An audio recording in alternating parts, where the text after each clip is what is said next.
Introductions. First of all, I want to thank CMHA for inviting me to be part of the special night. And you know, they even wrote out what I'm supposed to say next. And that is, my name is Joy Gazaway. Now I think I can do that without a script. I'm Joy Gazaway. And I've had quite a history with CMHA. So along with that, I would like to introduce Mr. Gregory D. Johnson, Chief Executive Officer of the Cincinnati Metropolitan Housing Authority. Well, thank you, Joy, and I promise you I will not sing because I want everyone to stick around. As Joy was reading, and I knew she was supposed to be introducing me, I started to wonder, who is she talking about? Whoever wrote that, thank you, I appreciate that. Well, good evening, everyone, and good evening to our special guests. Commissioner President Denise Driehaus, thank you for coming out. Mayor of Forest Park, Mr. Ann Brown, thank you for coming out. Our board chair, Mr. William Miles, thank you for coming out. Vice Chair, Mr. Vern Mitchell, thank you for coming out. And Mr. Nolan from the City of Cincinnati City Council, thank you for coming out as well. And thank you to all of you for coming out this evening. I stand before you today filled with gratitude for your support and dedication. Your role as landlord extends far beyond merely providing shelter, creating homes, and fostering communities. I got a chance to walk around and talk to some of the landlords and just kind of hear some of the stories. And I said I was going to use one of the stories, and it's a moving story. And so I'm gonna say I apologize first to my group who wrote this for me, because I'm gonna scrap it. Not that I don't appreciate all the time that you spent writing it. But what the landlord said to me was that he has a few properties on the program in Ohio and in Florida. And the property that he has, the first one, that there was a family of a young lady that had 5 kids. And she said nobody would rent him. And so he has a house in Mount Healthy, and he came, let her come out, and she looked at it, and obviously she loved the house.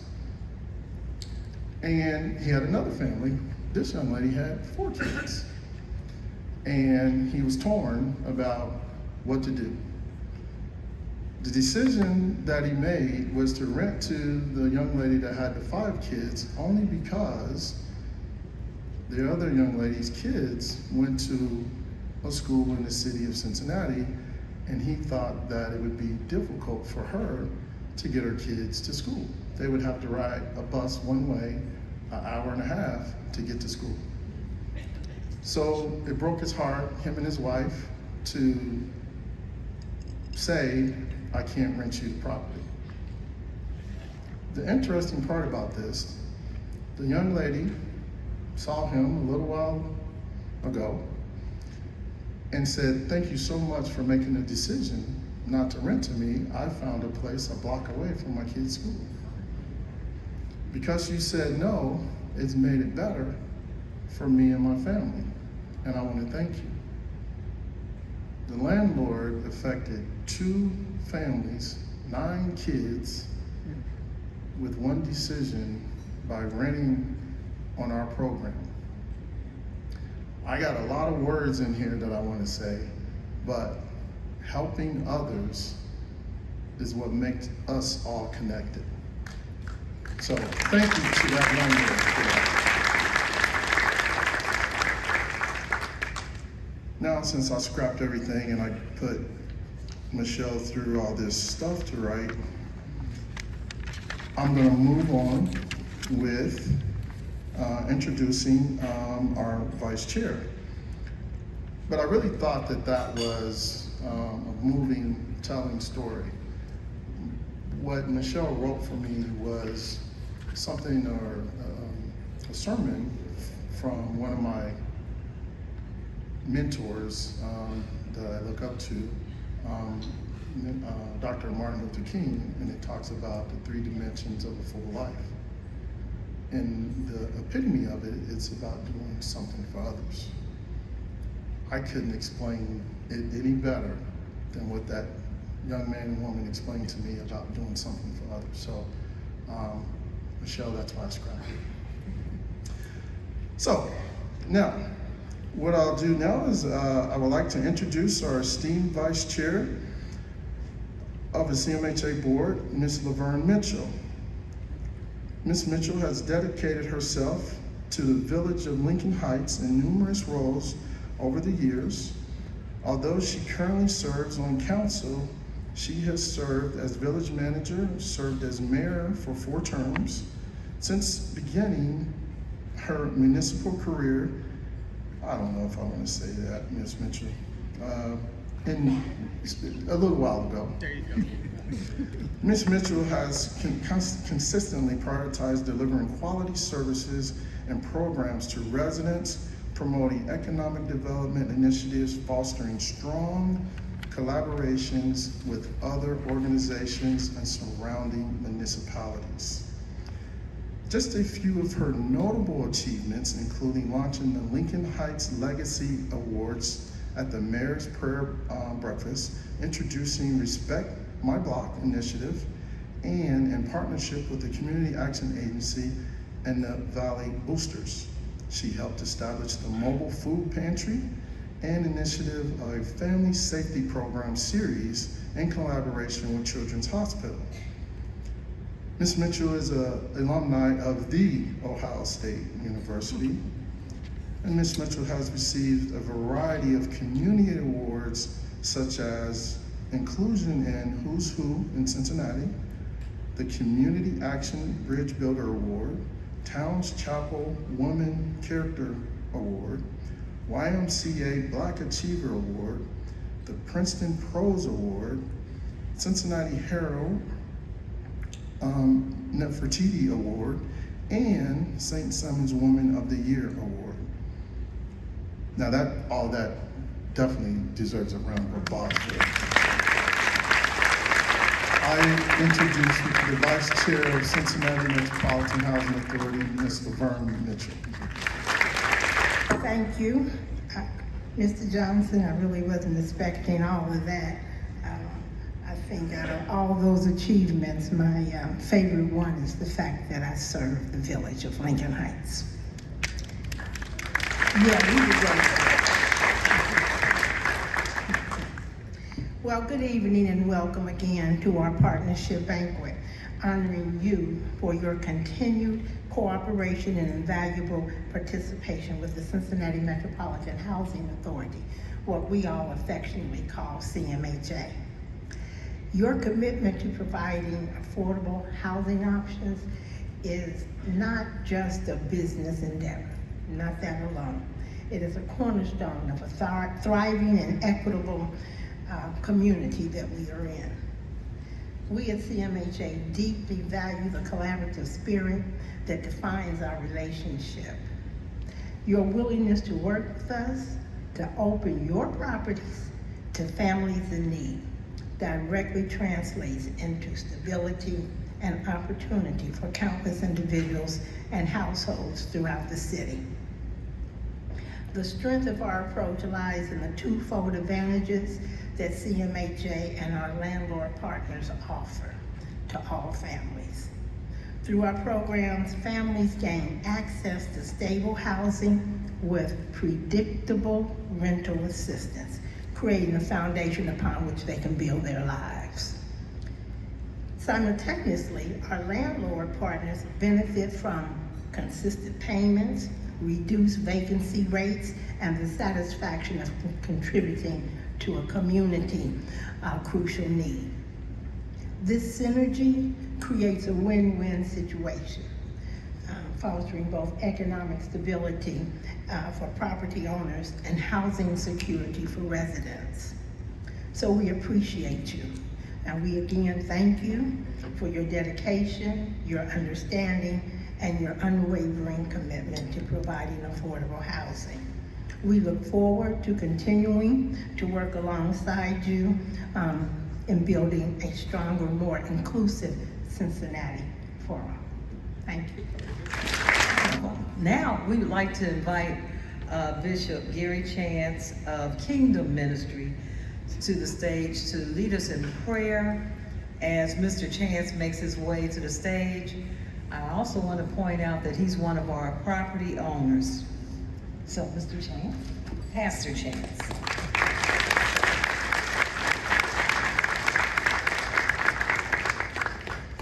Well, it's a delight to be here. And one of the things that's always been difficult is when you are in between the people and the food. So I will not hold this too long, but I'm so very grateful and very thankful to be a part of such a great organization. One of the things that I think about is that I look at the vision and mission, quality housing, and then I've shifted and said for quality tenants. And that's been part of our motto as GBC investors. So I'm very thankful for the opportunities that have been afforded to us by CMHA and all of the great people. Just wave at me, you know I'm waving. Wave at me, you know what I'm talking about, yes. There's been so many people that have helped me in the process, and I'm deeply very thankful, and we're growing by leaps and bounds. Now, would you please bow your heads, everyone. Gracious and eternal Father, I love to call you Father, Abba. You're the one my heart loves and seeks after. There are many people who don't have food, clothing, or shelter. And at this time, God, we're very thankful for the opportunity that's presented before us to have food. And this organization provides shelter for those that are in need. Now, God, we ask that you would bless this food, sanctify it, use it for the nourishment and the upbuilding of our bodies, and remove any impurities. And let all your people say, amen.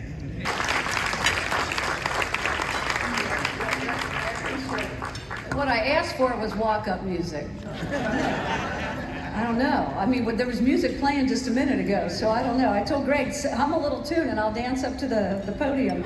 But he didn't do it. Maybe next year, Greg, maybe next year. So thank you all for having me. I heard I was supposed to speak about the Bengals negotiations, but I can't do that because we're still negotiating. But no, it's a pleasure to be here with all of you and talk about housing and talk about the high priority that housing is in Hamilton County.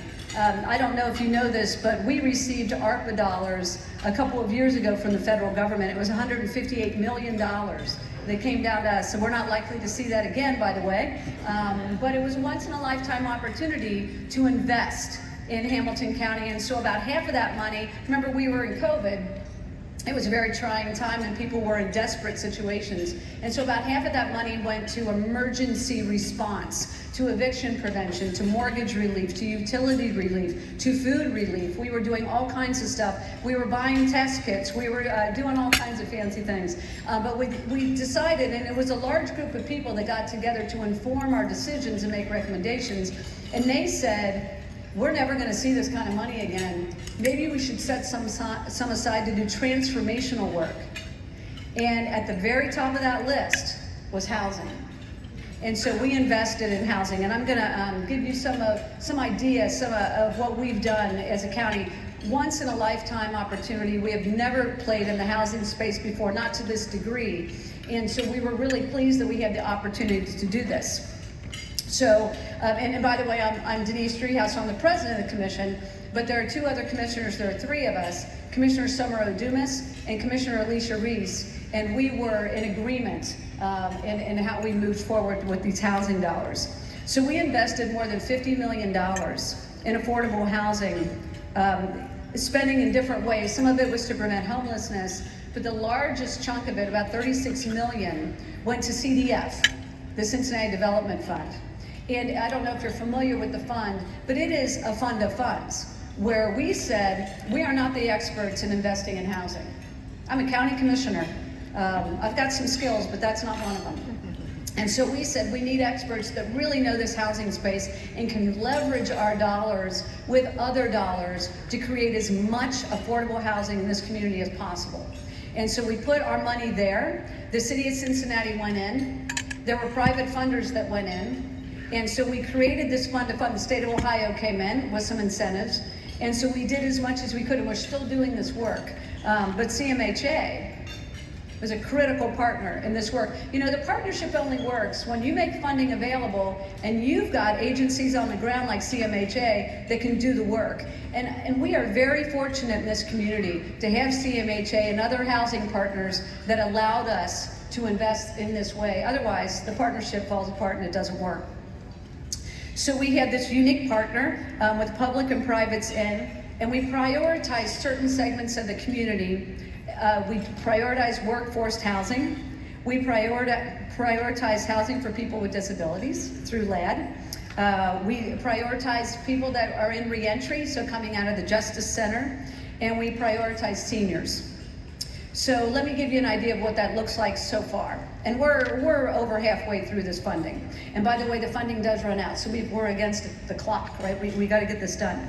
So for people with disabilities, we've done 2 projects with 40 units, and I think they're all with LAD. I keep pointing to Susan, she is the director of LAD. So thank you for your partnership. We've got senior projects, we've got 3 of them, 178 units. And for the reentry population, we're working with 5 developers to get those proposals finished. We've also said to CDF, we don't want to run this like we always run stuff. We don't want the same organizations, and they're fine, but we want to bring in some new players, some minority-owned firms, some women-owned firms, some African-American-owned firms, right? Folks that haven't seen that kind of activity, thank you, through the county. And we need to be, if you do that kind of work, you have to be intentional about it. And so we said, this is one of the charges. And so we've been supportive of new and smaller developers. So 12 projects by 8 different smaller early stage developers, 6 projects by 5 different Black or female owned developers, and 29 projects by 15 different nonprofits or government developers. So you can see that it's a very diverse mix. So collectively, between the city and the county, and I'm gonna list out some of the private side, because you don't always hear about the private side, but when I've heard from folks in the business community that have said to me, if you want us to invest in something big, like housing, we need to see the government's committed to this. And so then you realize, oh, we've gotta be the first money in, because we'd rather be the last money in. All the elected officials know this, right? We'd rather be last. But they said, you've gotta be first. You've got to show the public commitment to this. And so we did that. And let me just tell you who came in with some funding. Western Southern came in with $5 million. Greater Cincinnati Foundation came in with $5 million. Fifth Third came in with $5 million. And Mercy Health came in with $3.2 million. So those were the major funders. And we're going to be looking to them to continue to invest in this fund. So collectively, we invested over $74 million in this affordable housing fund of funds for 54 projects that created about 2,000 income restricted units. And because you all are housing people, and you're gonna know what this means, I'm gonna read out, I don't always do this, but what that means by way of the AMI, because you all know what the AMI is. So we had 159 units below 30% of AMI. We had 399 units below, or 31 to 50% AMI, 971 units, 51 to 60% AMI, and 274 units, 61 to 80% AMI. So you can see we're trying to hit a target here and try to afford or provide housing for those that need it the most. And I feel like we're in partnership with that. You all are doing the same thing that the county was trying to do and achieving the same result that we're trying to achieve. So we are looking also, we told CDF, all the housing can't be in the city of Cincinnati. No offense, Evan Nolan, city council member. But I'm a county commissioner. And there are about 300,000 people in the city of Cincinnati, and the mayor of Forest Park, the second largest city in Hamilton County, is here. So you'll understand what I'm saying. So 300,000 people or so live in the city of Cincinnati, but I represent 830,000 people. So most of them don't live in the city of Cincinnati, even though I love you guys. I live in the city. But we had to stay to CDF. Even though the city was partnering and those projects are in the city, these county dollars have to be used in other places. Mount Healthy needs affordable housing. So does Gulf Manor. So does Coleraine Township, right? We can't just concentrate the housing. Besides, that's not a healthy environment anyway. So we challenged them and said, look for investments outside the city of Cincinnati. We also, and I read to you the priority populations, we added veterans. As we went through, we recognized that there was a real need for veteran housing, and so we added them to one of our priority populations. And then we also asked, there was a late ask, but you know how you start something and people say, hey, you know what you ought to do, right? Yeah, I have an idea for you. So tiny homes is an example of that. So we got a lot of folks that are building tiny homes all over the country. They came to us and said, you know, if you're gonna invest in housing, tiny homes can be a really great option for affordable housing. And so we set aside $1 million to investigate and look at tiny homes. That we asked CDF to look at it. We're not committed yet, but we're intrigued by it and we're thinking about it. So in 2025, we aim to have a better understanding of how many tiny homes can be a solution for not only veterans, but also folks that are experiencing homelessness. So and I've got all kinds of notes here, but I'm kind of like you, I'm a little off script, so I'm gonna try to find my place. So the other thing that's happening is, as we've talked about, housing in places that aren't used to having affordable housing projects in their neighborhoods. Everybody knows where I'm going with this. There's a lot of not in my backyard attitudes from people that misunderstand what public housing is. We were just talking about this. I'm a West Sider. Sometimes we misunderstand and don't recognize value when we see it sometimes because we've been underexposed to that. And so we're experiencing that. I had a lunch today with a developer that is likely to get LIHTC funding for his housing project.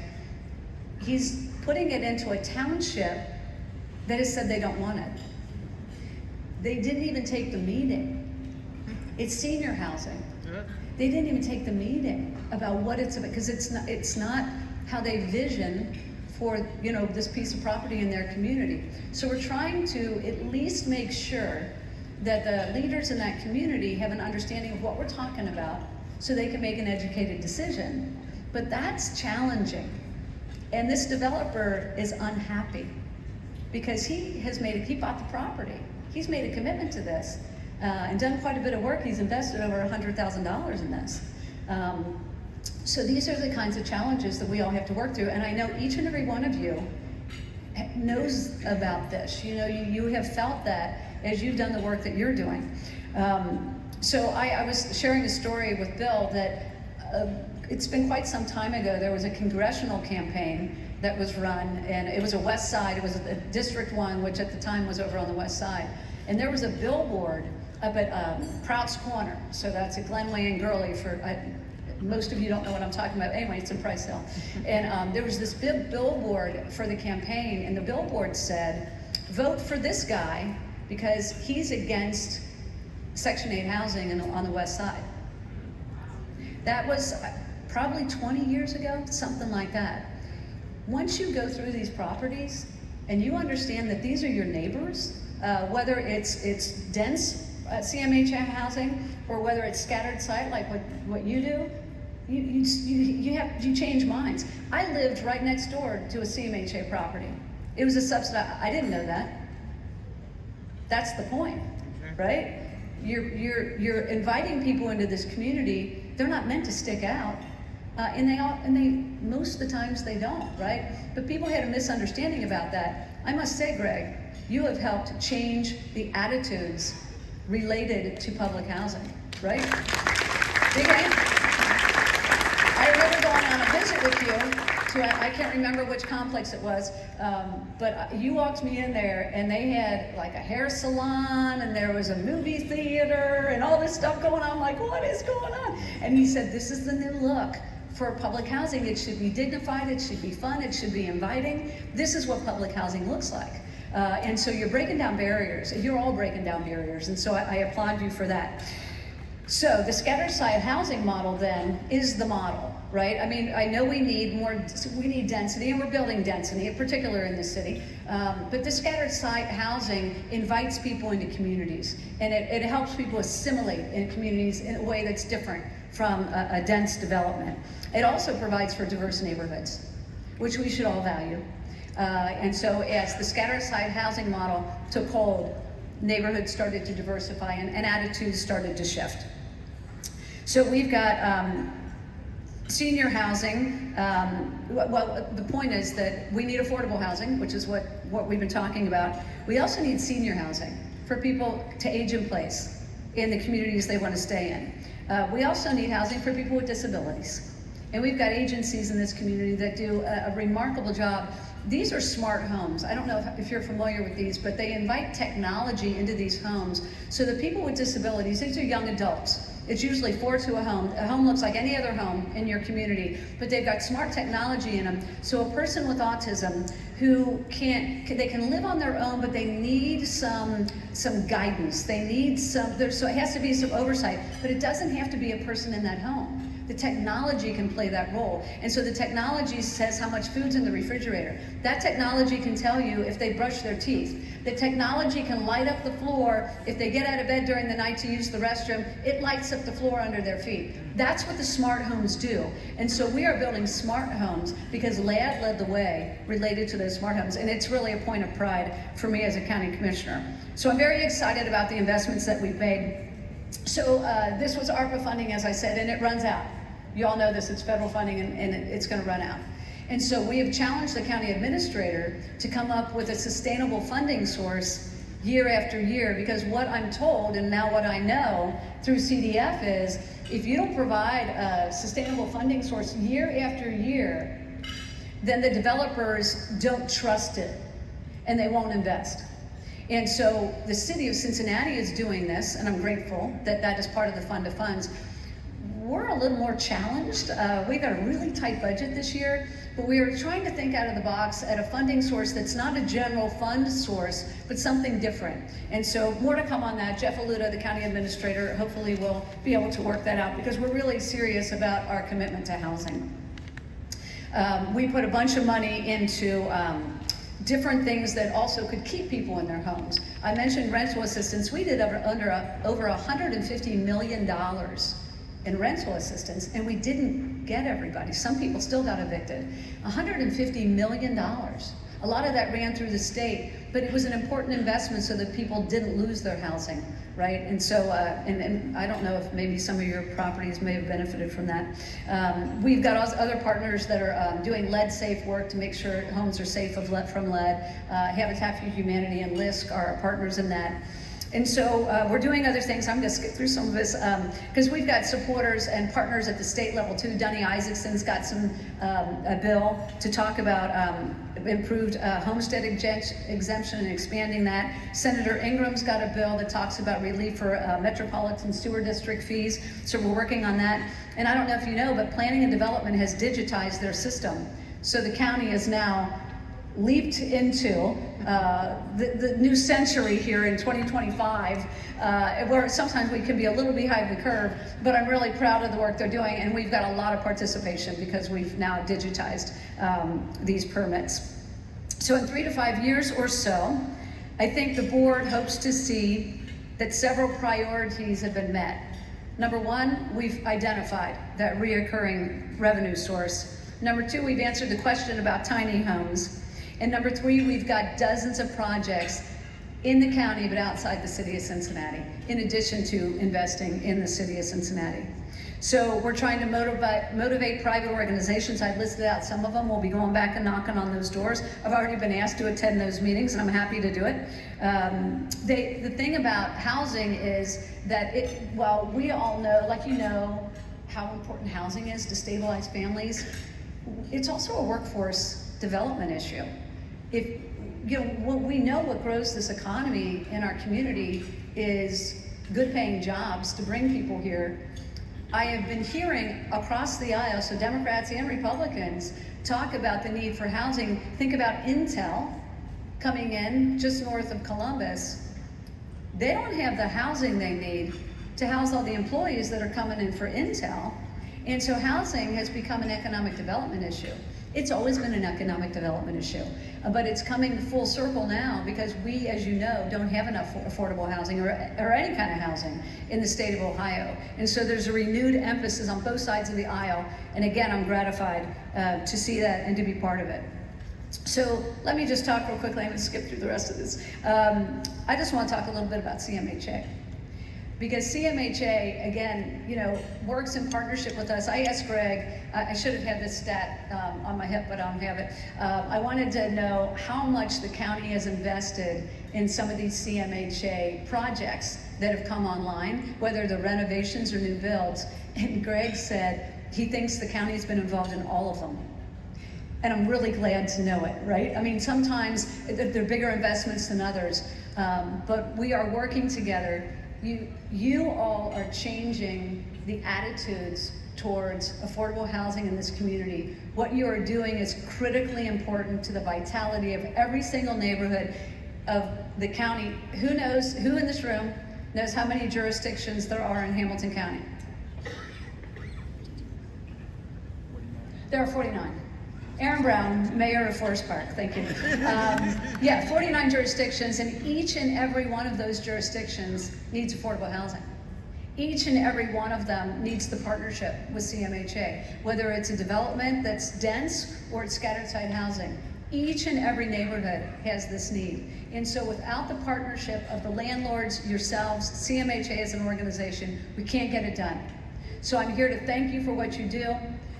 We are proud to be in partnership with you, and we're going to try to continue to have a robust partnership as we move forward. Thank you.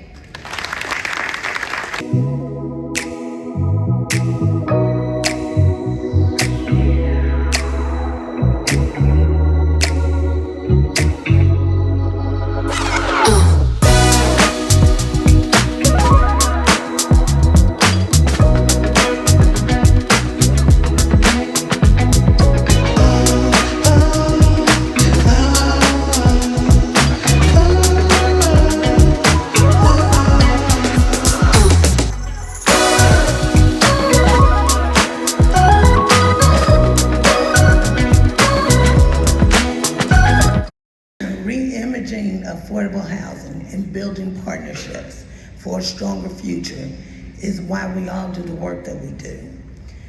I appreciate you all, and I thank you for attending tonight.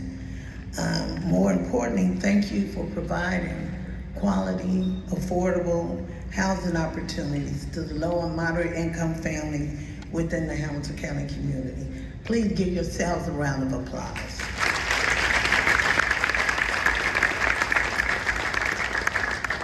I also, while I'm up here, want to thank some of the other partnerships that was not recognized tonight. The Greater Cincinnati and Northern Kentucky Apartment Association, the Greater Cincinnati Realtors Association, and the Real Estate Investors Association of Greater Cincinnati for your support with the HCB program. These organizations are great resources for property owners with rental properties, and we did place some information in your bag so you can go on their website and find out more information about them. I'd like to take a second to introduce some of the team members that helped make the program a success, and CMA as well as CMHA overall.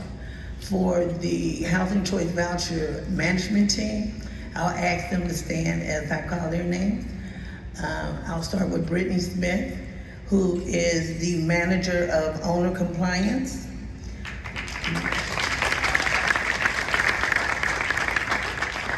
We have Olivia, I'm sorry. Olivia is our Customer Service Manager. Octavia Jenkins is our Occupancy Manager. And Stephanie Stacks is the Assistant Director of the program. And Mary Kosick is the director of the Housing Choice Voucher Program. Oh, she's hiding somewhere. Oh, okay.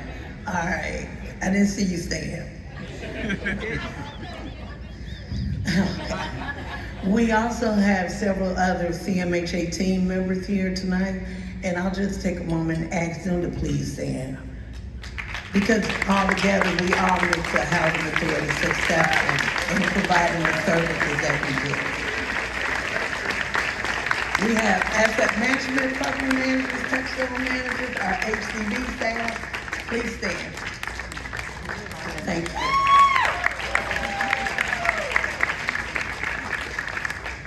Again, I want to say thank you. The program would not be a success without you. We certainly appreciate you coming out tonight. We thank you for participating with the program, and we thank you for embracing the changes that the program is going through. We are moving forward. I remember a time when an owner said, hey, why can't I schedule an inspection on the app? It's coming. It's coming. Thank you, guys. Thank you so much. Let's give Lisa and her staff a round of applause, please.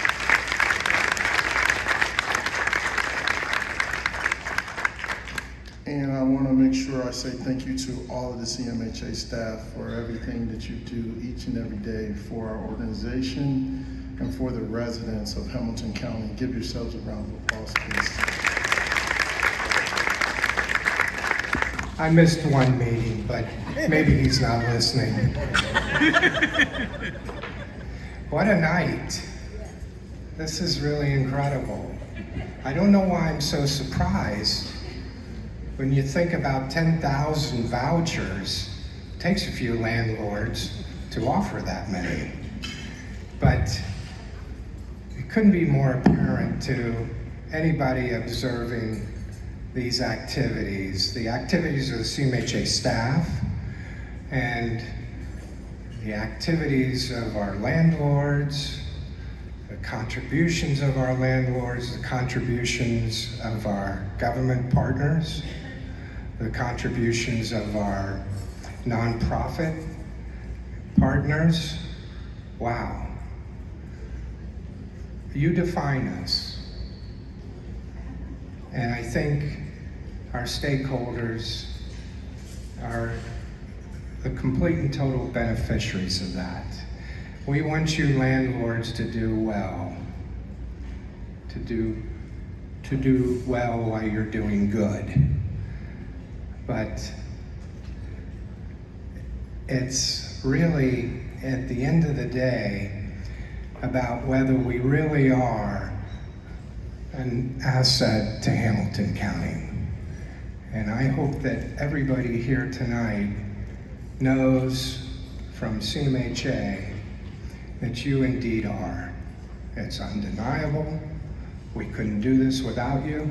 This is your night.